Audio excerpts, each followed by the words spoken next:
হঠাৎ করে শ্বশুর শাশুড়ি বলে যে ৫টা বছর ধরে আমি আসার পর থেকে নাকি ঘরে সুন্দর করে আয়োজন করা হয় ইফতারের।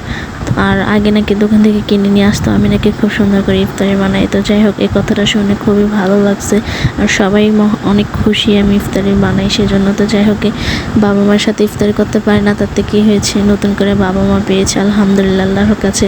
তো যাই হোক, হ্যালো এভরিওয়ান, আসসালামু আলাইকুম। আপনাদের সাথে ফার্স্টে শেয়ার করলাম লেবুর শরবত। আমি মনে করি ইফতারির টাইমে শরবত অন্যতম একটি বেস্ট একটা খাবার। তো যাই হোক, এই তো রেডি হয়ে গেল আর এখানে আমি বাঙ্গিটাকে কেটে নিচ্ছিলাম। আর এদিকে হচ্ছে একটা বেল নিয়ে আসছিল, বেলটাকেও শরবত বানিয়ে নিব। দেন এই তো ফার্স্ট টাইম বেলটাকে অনেক কষ্ট করে ফাটিয়েছিলাম, একটু হালকা কাঁচা কাঁচা ছিল। তো এই তো ফাটিয়ে এখন এগুলোকে আমি ভালো মতো হাতে কষলে তারপর হচ্ছে এগুলোকে শরবত বানাবো। তো এই তো বেলের শরবতটা অলমোস্ট রেডি হয়ে গেল। তো এই তো আমি একটু ভালো মতো নেড়ে চেড়ে দিচ্ছিলাম চিনিটা গলানোর জন্য। আর এখন আমি ইফতারের জন্য কিছু ফল টল কাটবো, সেটাই তোমাদের সাথে শেয়ার করব। তো এই তো ফার্স্টে আমি বাঙ্গিটাকে সুন্দর মতো ছিলে নিচ্ছিলাম।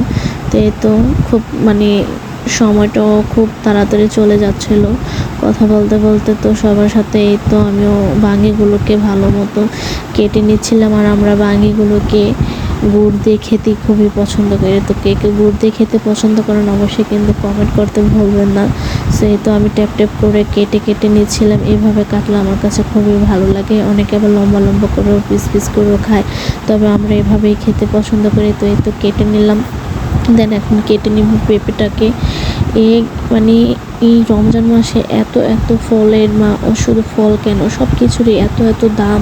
তো যাই হোক, কী আর বলবো দামের কথাতে। তো পেঁপেটাও মোটামুটি কাটা হয়ে গেছে। পেঁপেটা মাশাল্লাহ দেখতে এত সুন্দর, খেতে জানি কত মজা হয়।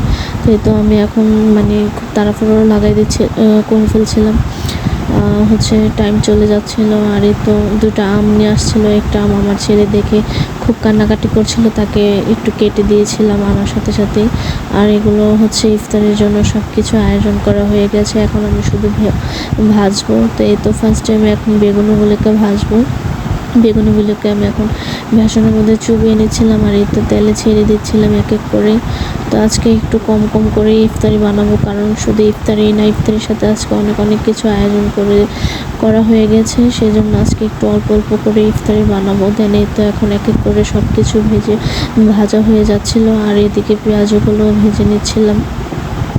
তারপরে এদিকে বুটগুলো বাগার দিয়ে নিচ্ছিলাম। আসলে প্রথম রোজা তো যেমন তেমনভাবে কাটিয়ে দিয়েছি।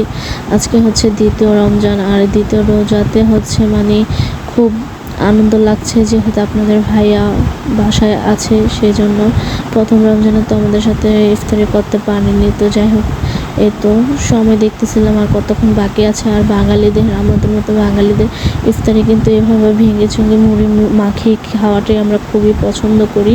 আর কে কে মুড়ি মাখিয়ে খেতে পছন্দ করেন অবশ্যই কিন্তু কমেন্ট করতে ভুলবেন না।